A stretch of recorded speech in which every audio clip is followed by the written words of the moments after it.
So we have to unlearn an awful lot of things in order for manifestation to actually work. So for people who are hearing this and going, this is woo, know that this is science. So we just haven't been able to prove many things just yet. The new science is the old woo woo. So let's just keep that in mind. How about that? Quantum science used to be seen as something outrageous and woo. It's not anymore. It's accepted.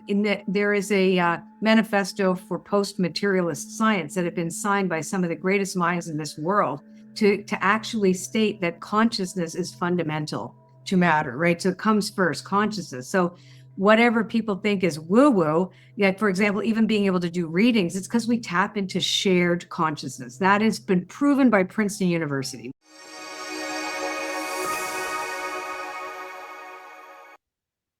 My guest today is Colette Baron-Reid, who is a master manifester. And we're going to hear all about her journey to manifestation because she has a brand new book called The Art of Manifesting by Hay House. We're going to actually do an exercise today that's going to help you to increase your ability to manifest. So Colette, welcome. Thank you so much for joining us today. Thank you for having me. And I love your dog. It's so exciting that they're. It's so funny. She doesn't normally show up in these, but we had this whole conversation before we started about how you're a dog person. I think I know. I love it. I love it. That made me very happy to see that little face there. So cute. So much fun. So I am really excited to talk to you about this because people in my life have said to me that I'm a master manifester. I've not written a book about it, but I definitely have a technique that I have used and employed, which is so much more than what I think people think of when they hear the word manifesting. I think people think of the book, The Secret, and I think The Secret was missing a few things. So for today, this is going to be an incredible conversation. But before we get into techniques and how manifesting works, you obviously had a journey that set you on this trajectory to become the person to write a book like this. So will you tell the audience, why do they want to tune in and listen to a conversation about manifestation? Like, why you? Why me? Well, I am living proof that manifesting works. If I go back in time, first of all, I'm an intuitive. I've got 19 Oracle card decks with Hay House. I signed to Hay House in 2005. So I'm known mostly for my Oracle decks, and I am also an artist. That's one of my pieces back there. Beautiful. Love it. You know, I can tell you when I first started getting into manifestation. So I want to say right up front that I'm clean and sober almost 40 years now, one day at a time.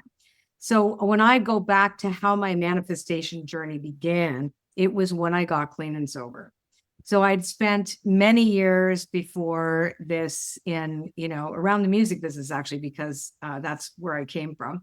And I'm lucky I didn't die, really lucky I didn't die. But, prior to that and why I got into it, I really believe it is because I had so much of this ability to tune into information that I shouldn't have knowledge of. And I had no context or grounded anything around me to say that it was okay. So I really had a lot of anxiety. I started drinking, taking drugs when I was a teenager, and came from a good family. I mean, my parents, I was in a private girls' school. I went to law school anyway. I was very smart. And I took a drug overdose the day before final exams and had to, my first year, not like I didn't finish the whole thing, right? But I always knew that there was something more. But I was killing myself. When I look back today, I went through an initiation process. Like I had to lose everything for my poor parents. So I had amazing parents, such good people. But they asked for me, I guess. So, but when I got clean and sober was early 1986. Immediately, one of the things I did was start going to Unity Church. So I got indoctrinated into New Thought concepts very early on. And within 1 year of sobriety, like one of the things that I learned there was that you could transform anything if you were to place 1000% your faith in a power greater than you. They use God, and it's a Christian church, right? So, and I had no problem with religion or whatever. I was like totally into it. And I'm like, wow, okay. So, and they had something called treasure maps. Now, so this is how I began with it. It's not where I ended at all, but early on when I couldn't even feed myself, like early on, I had nothing. I had not, I went 1 week, I remember how I couldn't feed my dog. Right. And I should mention to your listeners here, I come from a good family, whatever, but I ended up broken, completely bankrupt, spiritually, morally, emotionally.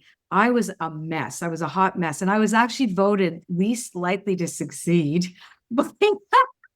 Are you kidding me? No, in my 1 year, when I got my 1 year back to back of recovery, there were these counselors. I went to a women's treatment center. I had tried a number of times and I couldn't stay sober, or because I was also a drug addict, cocaine. It was the 80s, right? I'm like 67 years old. So we're going way back when it was, not addictive, haha. But Studio 54 days, right? So, but what had happened was they had said to me, we didn't think you were going to make it. Because I was so crazy. I was hearing voices in the shower and seeing things, and I couldn't understand how to put the context to what now I have great, understanding of, et cetera. So I made a living doing this for 36 years now. But where the manifestation came in was basically I knew I had to become the person that had the life I say I wanted. Right. That's really the crux of everything that I teach, everything I know. So it's really, I get people want to manifest things, but they don't really want to manifest a thing. They want to manifest a thing because they think it's going to do something for them. Like I wanted nothing but a recording career. I even put down, written down, because when you write it, it has gravitas. And even the record label, like literally everything, how I wanted this to go, right? And I saw myself there and I visualized it and I let it go. But I didn't really let it go because I kept failing at it. And I had this other thing because I knew what I wanted was to feel really good about myself. I wanted to serve others. I really wanted to know that my voice would impact others because I could show them that I came from where I came from, but that I had reinvented myself and that it was all through spirituality and trusting that the universe had potential for me, that God didn't make junk. And as long as I kept peeling the onion skin and really looking at myself and taking the steps that I needed to become that person, I could show someone else to do that too. Right. So, but meanwhile, I'm like, P.S., I want the record deal. It's going to come there because I thought it was through singer songwriting. Right. I thought that was how it was going to manifest. So doors kept closing, but for a day job, right? I mean, I knew I could do readings.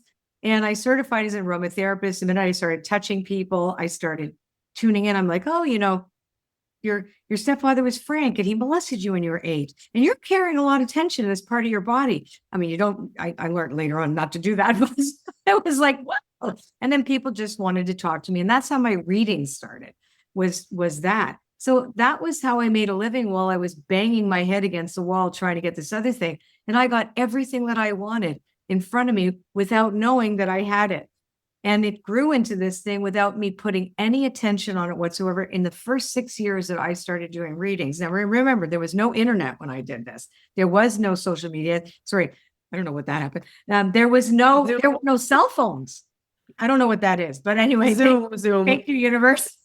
But there weren't even any cell phones. And after 6 years, I had a phone call from people in 29 countries, or they'd show up at my door, like they would make appointments. And I go, where are you calling me from? Ireland, India. I got your number in a restaurant. I got it from somebody at a dinner party. I got your number from my husband's lawyer, and somebody from New Zealand. And then they would send all their people to me. So by the time, and I kept telling people, I don't really do this. I'm really a singer.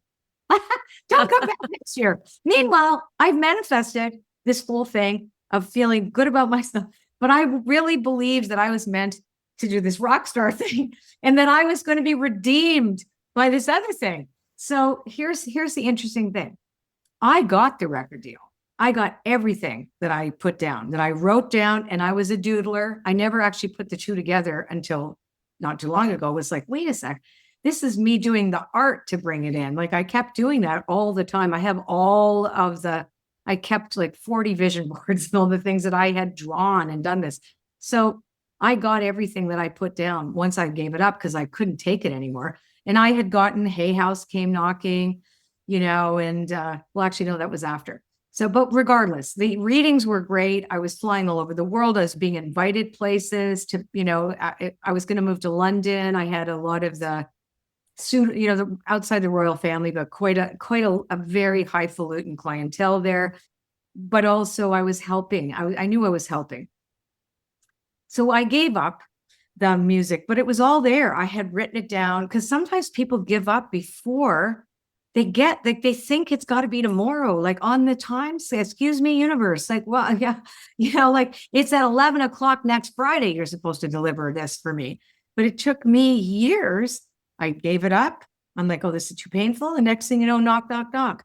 I had done a meditation CD with a friend. We launched it. It went to #1 in Canada. And then the head of Virgin Records heard it, went to, then a client of mine became the business advisor at EMI Music. That's what I put down, Capitol Records. And I had been turned down by this A&R guy at this particular label who gave my first manager, oh no, this girl has no talent, da, da, da, da, da. Now he's thinking I'm the best thing since sliced bread. So like they call me and they say, do you want to do an album? So I'm like, what?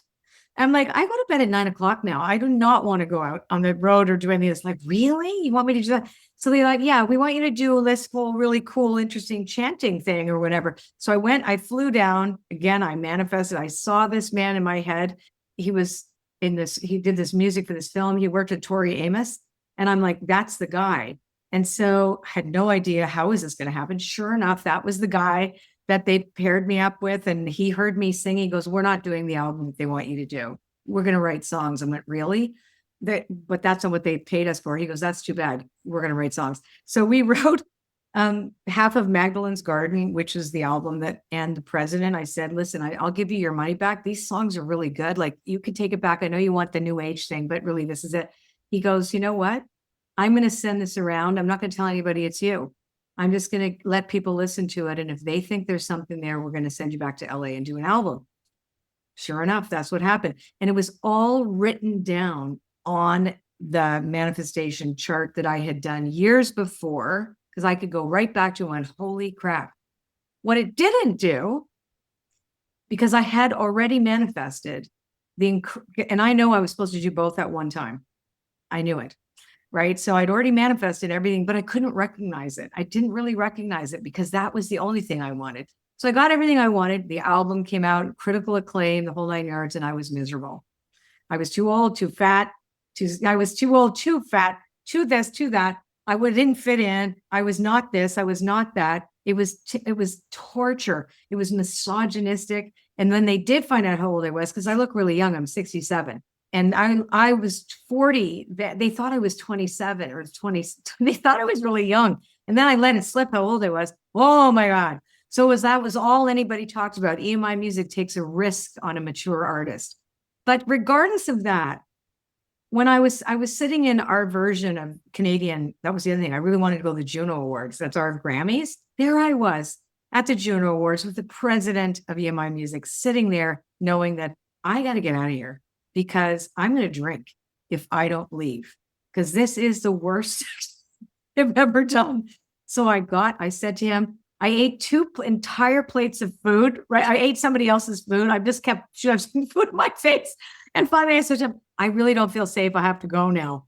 Because what's the matter? I said, I'm I'm clean and sober. Sorry. And I'm like anonymity here, but I'm like, I got to go. I can't be here. So I sat all by myself. It was snowing outside in this long stretch limo, everything I ever wanted, the disco lights and everything, going home, because I realized this is not.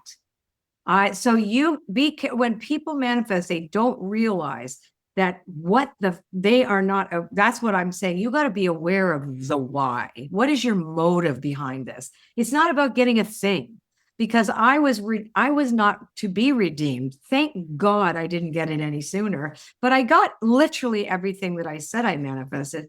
But what I also got was a great understanding of the humility and the wherewithal to really recognize that although this wasn't the form, because I really teach let go the form, this wasn't the form I asked for, but it was the thing that gave me more than I ever expected. And like I toured with Sylvia. I told them Sylvia Brown was the only person I said I wouldn't want to work with because she scared me. And the Hay House said, well, we have a 110 city tour and we'd like you to be the opening act. I'm like, oh, okay. So it was like, and then I found out, no, this was actually a really good choice. And he said, you be you. You've been given a gift by God. You go out there. And Louise Hay changed my life. Hay House changed my life. I walked away from the music altogether and I have never looked back. And then my husband took over the business. And listen, people need to know this is possible. But I could never have been that person until I grew and grew into the person that could have what I have today. And we have a multi-million-dollar business.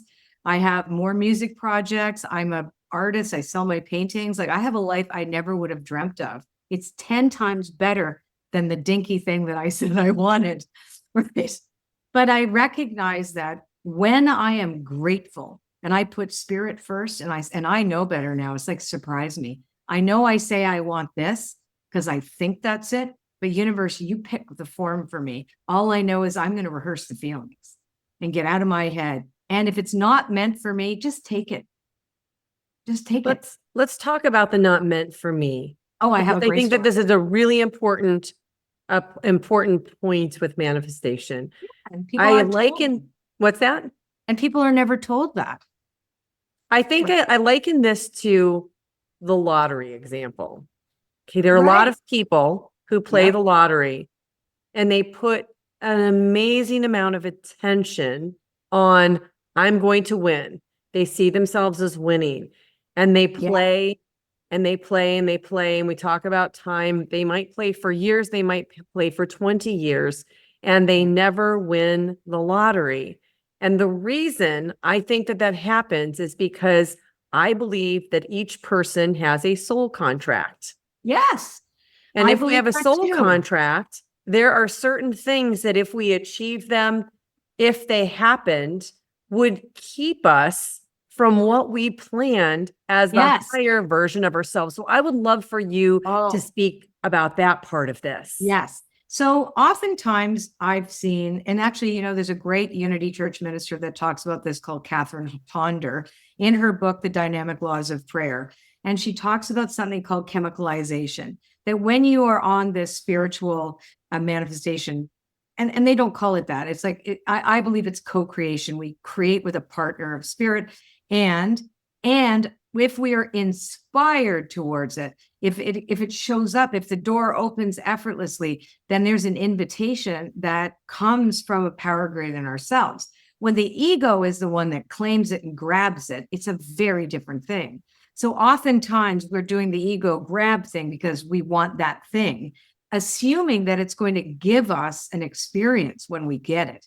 And that's another thing that a lot of people don't understand. Like, why am I not like a lottery winner that actually wins the lottery and then loses all the money because they had not become the person that could respect or have the container, and choose the right way of actually respecting what they received. So there is really about the transformation and the evolution of the person has to be taken into consideration too. And if it's not meant for you, then that's the other thing. Then maybe you need the deal wasn't meant for me until it was, right? Until it was. And it was only meant for me to teach me so I could teach others that when you are in gratitude, like I was so grateful. I loved my client. I loved what I was doing. I was teaching metaphysics. I was teaching tarot. I was teaching holotropic breath work. This was like my hobby and I was loving it. And I didn't even think twice about it. And I just felt so grateful all the time.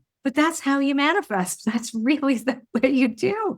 You are grateful and yes, you might be inspired that you see a form because you have talent or you have a capacity for this thing or a skill and you want to do it because you feel drawn to it or you're called to it. It's very different than wanting something because it's going to make you feel better about yourself or whatever.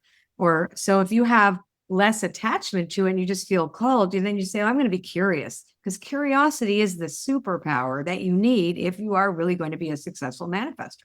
And then you have to recognize that some days the universe is going to say, no, you need a detour in order for you to get really ready to be that person that has that maturity, or the capacity to, engage in this gift that you're given in a way that's useful.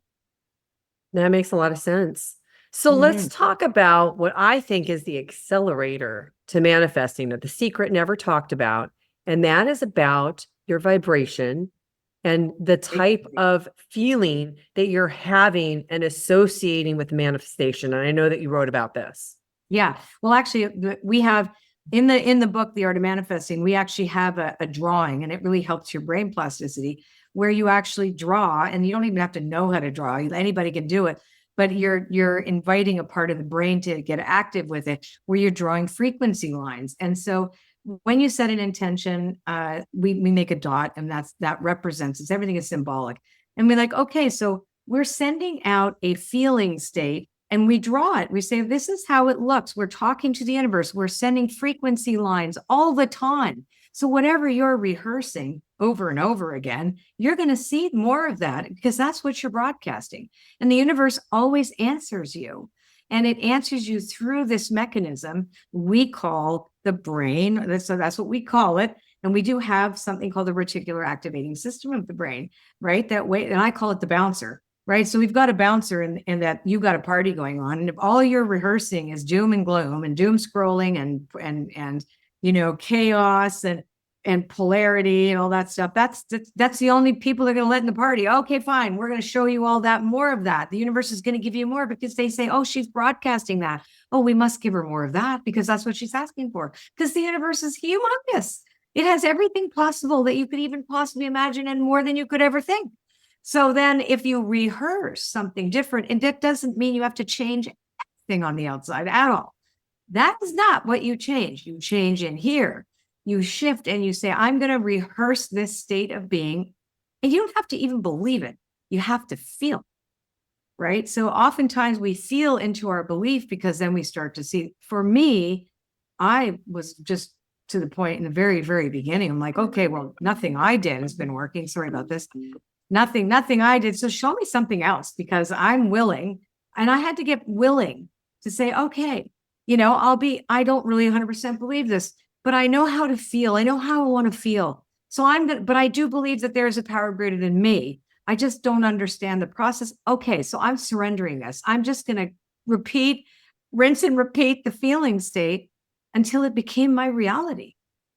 And then reticular activating system of that brain comes in again. There's that bouncer going, oh, okay, you people get out. Other people get out of there. We're gonna now take this person's eyeballs. We're gonna light up the runway, and we are going to engage in something called intentional synchronicity, because all those things are going to start to come together, because the universe answers us. It is always talking to us. When we see the crap that's going on in the world outside, we created that. We created it as part of our evolution. I think sometimes we have to go through these horrific cycles and get to the point where we're so separate in order for us to come together. And that is kind of the way it is. So I'm looking at nothing going, that's bad. I'm going, ooh, what a great opportunity. Because when the ground when that ground was so hard and you couldn't grow anything new in it, it had to get a jackhammer. So now there's again, you froze for a second. You said when the jack, go ahead. No, so if you look at the way we've been, our lives, right? How we've just sort of been conditioned to see things a certain way, and we've been like asleep at the wheel. And that ground that we're on has just become so thick and nothing grows on it, right? Somebody had to come with a jackhammer and take it apart, right? And now guess what? All these spaces for new seeds. Like, yeah, let's take that hoe and like dig this all up and throw away the stuff that's not working. But now is the time for the seeds of new ideas and the seeds of old ancient truths. Our ancestors, I did so much research on this book to find out like who are the earliest people. And you know that 700,000 years BCE, 700,000 years BCE, there were cave drawings in India that depict this. Trust that there is a great, a force that will answer us, and that there's a frequency, and there's cupules and wavy lines. And we've been drawing those things to a power greater than ourselves since time immemorial. This isn't even new. But when The Secret came out, and let's not poo-poo The Secret, because it started everybody thinking about it, but it was very materialistic, right? You see it, you want it, you get it. That's not how it works. You don't see it, you want it, you get it. That's not how it works at all. Might work for some people, but boy, will it ever piss people off and make them feel that they have to blame themselves. This is understanding our dance with the universe. Recently, I asked the universe to take something away from me, because if it wasn't for me, I asked it, do not make me guess. Right? So we had been looking, we live in a big property an hour and a half outside of the city. And I said to Mark, I really need to go back to my in-person spiritual community. I want to go back to where it all began, which was Toronto. Let's get an office there in an apartment, a condo, right, that we could have. And then if we sleep there, we sleep there, right? We kept being turned down by all these condos because we used to live in this area. And we're like, wait a second, does not make any sense. But I knew better. And I'm like going, okay. So then I said, I did a drawing. I did one of these drawings, and which I can show you if you ask in a minute. But that I just said, okay, fine. So just take it away. First of all, take it away altogether if this is not what we're supposed to be doing, but make me not have to guess. I want a billboard. And then show me what's true. So I was all excited because I'm thinking still my way, that record deal is coming, that, oh boy, this one place that I was insisting mentally, this is the place. On the way to the place, they called and canceled us. So I'm like, there's 6 places that have turned us down. So I turned to my realtor and went, okay. She goes, well, there are these 2 places in this building. I don't want to go there. There's construction. No. So I said to the universe, like, okay, you turn this one down. These are the only doors that are open. Why not go? Don't we go there? And I had asked billboard, we're there to see 2 units. The first unit, it's a gorgeous building, but it's all under construction. And I'm like, okay, well, this is beautiful. I walk in, it's my address is the code to get into the unit. Like, it's really a long number. It's such a weird number. I'm like, how is this even possible? We go in, it's so perfect. And my husband goes, if this is perfect, maybe the universe has something better, because I really wanted to see the water. So we go to this other down the hall, another building, much smaller, a little more humble place. Every window looked at the water, and I walked in there and went, wow. And it was 11:11. I love it. I love it. You know what? Like this, right? These are woo-woo. Like, these are a little bit woo-woo topics. However, you mentioned something very scientific. And so I would like to go back to your comments about reticular activation, because I'm guessing there are a lot of people who are listening who have never heard about this part of the brain. And I know you've done a ton of research on these topics. Will you dive a little bit into the science for the people who are watching, who think that this might have such a woo-woo aspect to it? Well, here's the deal. The new science is the old woo-woo. So let's just keep that in mind. How about that? Quantum science used to be seen as something outrageous and woo. Didn't they call it spooky at a distance? Right. It's not anymore. It's accepted. There is a manifesto for post-materialist science that have been signed by some of the greatest minds in this world to actually state that consciousness is fundamental to matter, right? So it comes first, consciousness. So whatever people think is woo-woo, like, for example, even being able to do readings, it's because we tap into shared consciousness. That has been proven by Princeton University. So what somebody thinks is woo-woo is just that they're not educated, right? So that's all it is we don't get taught this in schools. So the brain operates very specifically. And I specifically talk about this one piece because people wonder why they keep experiencing the same thing over and over again.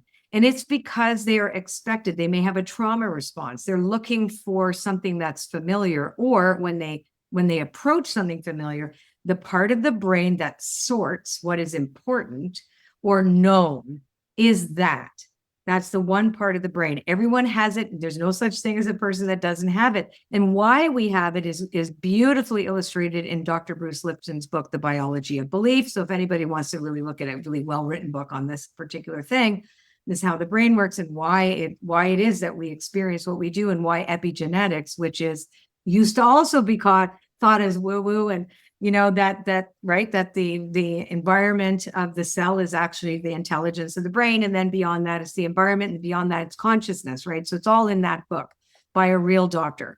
So right, so he says that we are faced with so much stimuli. It is impossible for a person to quantumly actually know everything that's thrown at us, right? We can't cope. We are not biologically built to experience that. So part of our brain's job is to sort what is important and known. So society, for example, like right now, we're being super conditioned to look for specific things because of even how it's like an algorithm in a way that's already built into your brain. Right? It's like you clicked on something enough times that your reticular activating system, your brain's going to ignore everything else, but lights that up out there. It's like when you've been expecting, or you've been with, say, like I'm a perfect example because I had some sexual abuse history, etc. So I tended to pick, men that were abusive or unfaithful or whatever. There was kind of like a built-in mechanism. If I had 100 men lined up and one guy was the guy that was going to screw around on me, that's the one that I was attracted to without even knowing it, even though he was perfect on paper. And everybody knows that that is true. We will be attracted to the thing that we know is what we know. And from 0 to 6, that's developmental psychology, right? That's how we learn about life and the world, right? So we have to unlearn an awful lot of things in order for manifestation to actually work. So for people who are hearing this and going, this is woo, know that this is science. And woo, that we know is woo, is science. And we just haven't been able to prove many things just yet. But the science is working on that. Parapsychology, so yeah, like there's people like me who are doing readings and like mediumship. How the hell does she know all these things? It's like, I don't know either. It just is. So I hope somebody will come around one day and say, okay, you know how you're talking to the dead people? Because now there are books out there. There are people studying this who are now saying, wow, consciousness continues after the death. So what somebody looks at as woo-woo, usually they're afraid of it, or they're going, whoa, I don't know, I don't know about this. But the truth is that this is science and you can master it. But you cannot control it. There's a difference. You cannot, this is not about controlling or being certain about reality. We master this incredible interactive relationship with a conscious universe, call it whatever you want. But we have called it something since the beginning of time. We've always known that there was something greater than us. And we engage that all the time. So there are many, you can use different language for this, but it always works the same. There are universal laws that this follows, but a lot of people approach it that I need certainty, I want that. And it can't be. It's I choose to experience something. I'm curious as to the form it's going to take. I know I kind of think I want it to be this. And guess what else? I believe something else. I believe when I did all those drawings years ago, I already knew some level of me experienced that already in a dimension. And that's very low. But the quantum minds are saying now that we live in a multidimensional universe. And perhaps the thing that I was most attracted to, but if I hadn't stopped drinking, if I hadn't stopped drugging, if I had never gotten over being gang raped, if I had never dealt with all the trauma that I had dealt with, and I didn't do the work on myself, I would not be sitting here today talking to you, right? We still have to do the work. We still have to peel the onion. We still have to trust, even in the face of tragedy and difficulty and chaos and suffering. There is no such thing as manifesting a life without suffering. I mean, well, without pain, because suffering is really optional, right? But we're going to have a full catastrophe life. That's the real life, right? So, and on your journey, you will get to do extraordinary things, and greater works than these shall you do. Jesus said that, right? Greater works Beautiful. than these Yeah. shall you do, when he did the loaves and the fishes, right? So that's how, I'm not I was raised Christian, but I'm way more kind of like a new thought person, and I'm a little bit of everything because I believe in all of it. I believe that there is something to understand. The golden rule is the thing that exists amongst all religions. Not everybody follows it, but one day we'll all figure that out again. We definitely will. So tell me how you came to write all of these cards, these oracle cards, all Oh, these decks. Was that before the manifestation? Was it part of the manifestation, or was part it of it. okay? Yeah, because it's funny. It's always in hindsight that things make sense, right? So, oh, is there the turkey? Oh, sorry. I hope my dogs don't bark. I can see a big giant turkey about to walk around the corner. I can see it just out of the Can corner you of see it? Yeah, yeah, YouTube. yeah. Like, Uh-huh. okay, please don't look in the window. There they are. One of them loves me and looks and comes right into the window with its big eyes. It's a male. And he just stares at me, puts his head like this and stares at me. It's funny. But they love me. Okay. And when they brought their babies. Okay, sorry.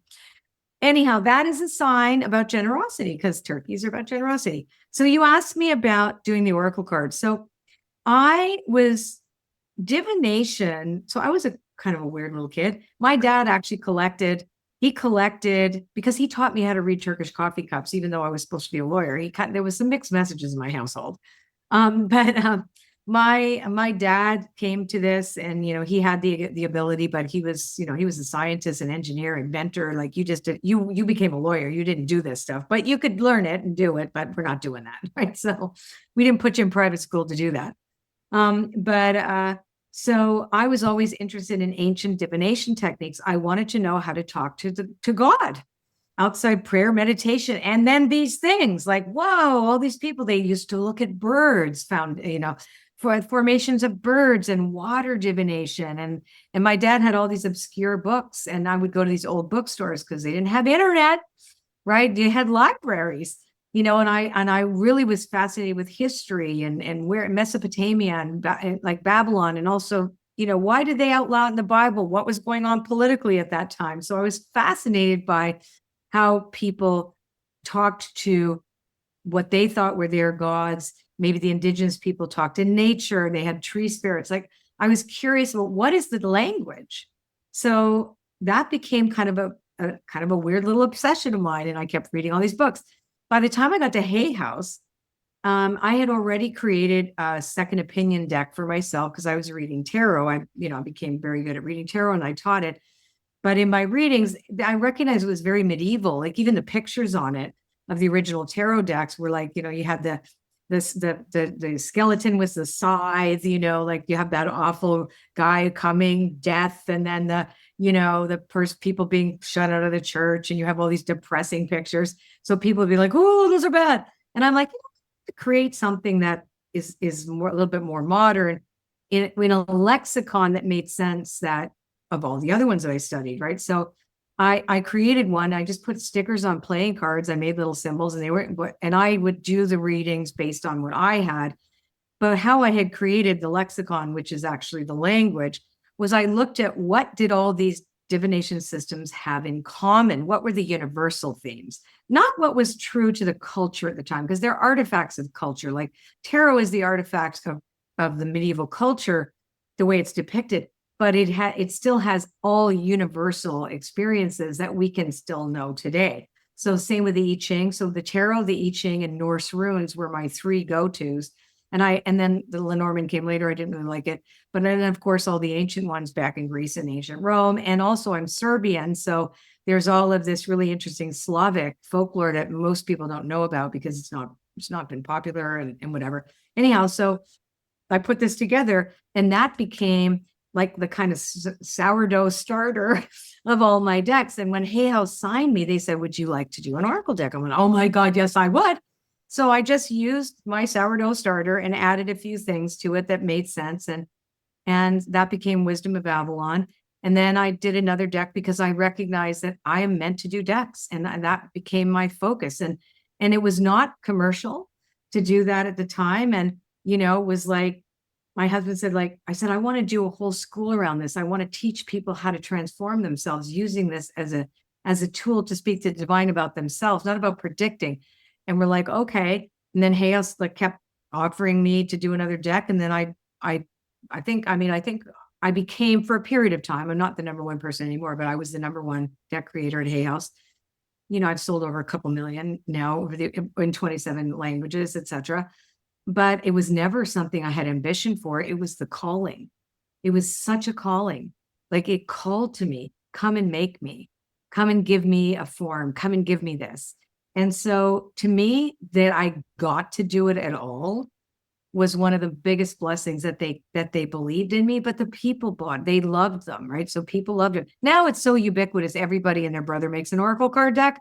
And it's just saturated with them because people love doing them, right? So, but at the period of time where I was doing them, there wasn't a lot of us out there doing that. Doreen Virtue lost her mind a little bit and somewhere else. And she was the number one person. And I kind of said to Reed Tracy, I said, I kind of want to, and I actually visualize it. I want to be the open, I want to do like Doreen, like she had so many, but I also knew I could never do it just based on my intellect. I had to wait till the deck called me, because I'm an animist. I believe that everything is alive. Everything. I believe that with all my heart and soul, that a blade of grass is conscious, and it's that everything is conscious, that animals are conscious, like everything. So I just said, okay, I'm going to wait till it talks to me. And it did. Beautiful. I'm so glad you shared that. What an interesting story. Yeah. And who knew? Like, my husband had to take over the company because I was like, I don't know what to do with this. I have to have people. We ended up with a team of 20 people, and all I'm about is I want to serve. I know that if I'm called to something, I'm going to serve. Somebody else has to figure out how to get it to people. It can't be me. I'm not a fan of social media, mostly because it's been used to polarize people. And although I don't get a whole lot of haters, which is kind of interesting, that means I'm not that interesting. I guess I'm not that interesting either then. And I'm happy because I am in the middle. I'm Switzerland, man. I am in the middle of the road. One day we're all going to meet in the middle, and it's the boring place. And yes, I'm not joining your club, and I'm not joining yours. And so therefore be suspicious. I'm in the middle. I'm all about unity. I'm all about, let's find our way there. And I'm going to stumble my way through it. I'm going to make stuff for those people who want that. And that's the end of that. That's how I am. Right. Well, Colette, there's one thing I'd really like to do for the audience. So one of the reasons that I have these conversations is because you've accumulated so much wisdom over your readings that you've done with people, over the journey of making these cards in your manifestation.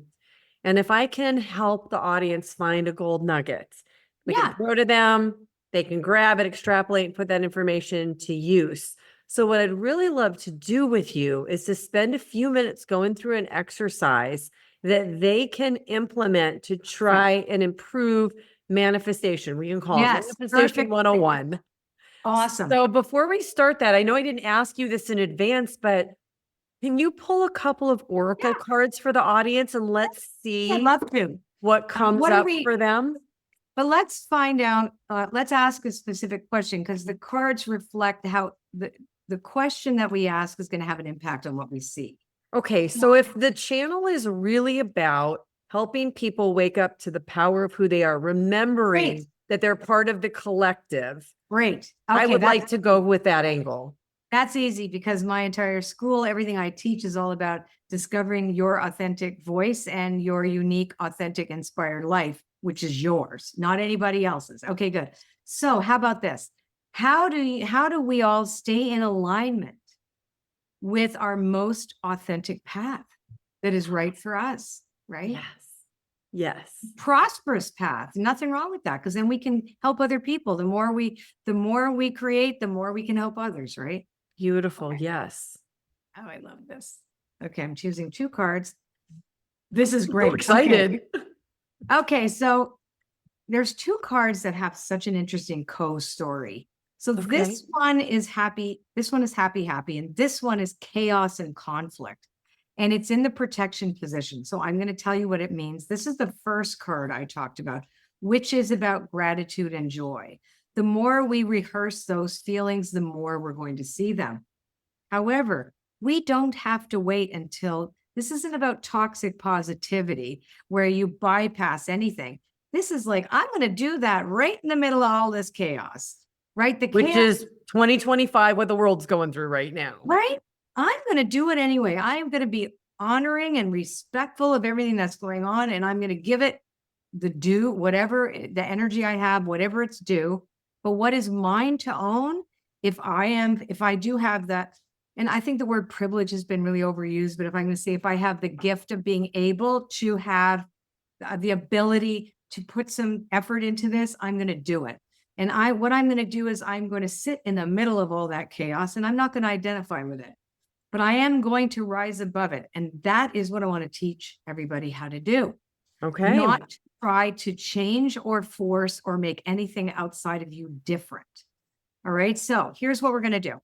And this really helps the manifestation process because oftentimes people come to manifestation with a lack mentality. I have to have that thing or I won't be happy, right? So what I want to do is, so when that comes from, I would say stress or lack. So what are the feelings? And I'm going to ask you to do it as my my assistant. As my I beautiful can be the assistant. guinea pig too. It's good. I'm good with that. Guinea pig. I love guinea pigs, but these days you have to be careful what you say. Okay. So anyway, okay. So when you close your eyes and you think of when you feel grasping or you have too much attachment to something, how would you describe that feeling? Dissonance. Dissonance. So I want you to talk about it in feelings. Like dissonance isn't really a feeling. How do you feel when you do that? I know you feel dissonant. What does dissonance feels like for you? That's an intellectual term. Okay, so dissonance to me feels like when you can't reconcile something in a certain way, it starts to make you feel stuck. Right. It So sometimes stuck, can make you feel fractured because fractured. you Yeah. can't, you're not sure where you can pull it in or where to focus your attention. Yeah. So everything is fractured because you can't focus on one thing. When you're attached to something, you're feeling fractured and stuck. And would you say then there's fear there? Would there be anger there? Would No, I don't think it's frustration? fear. It's more of uncertainty. Okay, good. So you're grasping because you're feeling really uncertain, fractured, and stuck. Okay, so one of the questions that I want everybody to ask before they sit down to manifest or think about manifestation is, where am I right now? What's my feeling state? And if that feeling state was a place, what would it look like? So close your eyes and I'm going to guide you through this. And you Okay. guys are all going to have your own thing to do. Okay. So if stuck, fractured, and uncertain was a place that you were in temporarily, right? But you were in it, what would it look like? What kind of place would it be? First thing that comes to mind. Gray, sticky. I'm thinking of a time recently when I was hiking and I got to a place that I had to cross and I had to take my shoes off and I was stuck in this sticky mud. It's that. Okay, gray, sticky, muddy. And does it bring, what feelings does it bring up? And how far is this? Is this everywhere? You're like in this gray, sticky, muddy place? It's not everywhere. It's just exactly where I am at that moment. I can see clear paths ahead, but I feel like it's difficult to move through that area to get to the place I'm trying to go to. Because so there you're are actually, many different places you could go. You could turn this way, this way, this way. Like, what's the true north? Like, where is that north compass for you? okay, so the question is, how do you feel here? So what is the place that represents the feelings, right? So the place is a gray, stuck place. Now, all I need is, what is the gray, like, right? So what do those feelings show you? Not the paths out, because when you're stuck and you're fractured and you're uncertain, you can't see paths. Nobody can see paths out. It's not possible. So the feelings themselves, we just want to land you there. So can you give me more description of the gray muddy place? Or So maybe you can see a path and you're like, I can't get to it. That's even worse. or it's not that you can't get to it. It's not clear how you can get to it or which way you should go. So Okay, that feeling of stuck is frustration great. Frustration. Thank you. more than anything Mm, else, okay, frustration. perfect. So if I were to give you a way out of this place, would you take it if you didn't have to be here? Absolutely. Okay, so I will ask you to call a bird to you, and that bird is going to invite you somewhere. What kind of bird shows up? Anything goes.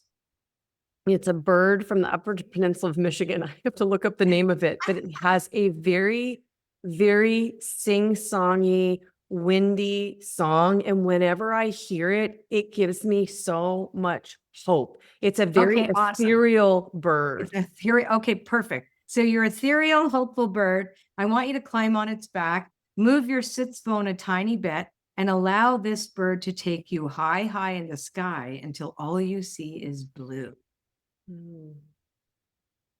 I feel relief. right? Notice where in your body do you feel this? I feel it in the lower part of my body because before I felt like that was the part that was stuck. Tension. Okay, good. So I'm going to invite you to look over that wing of this beautiful bird when you're way up in the eye and just notice how large or small that first place is now. Can you even see it? Small, Right. And so it doesn't affect you at all up here, right? correct. You have lots of choices. Is that correct up here? Mm-hmm. Okay. You notice that we did not change anything of the first place. We didn't fight it. We didn't try to get out of it. We just moved. So open your eyes. Would you not manifest from this place differently than if you were in that place?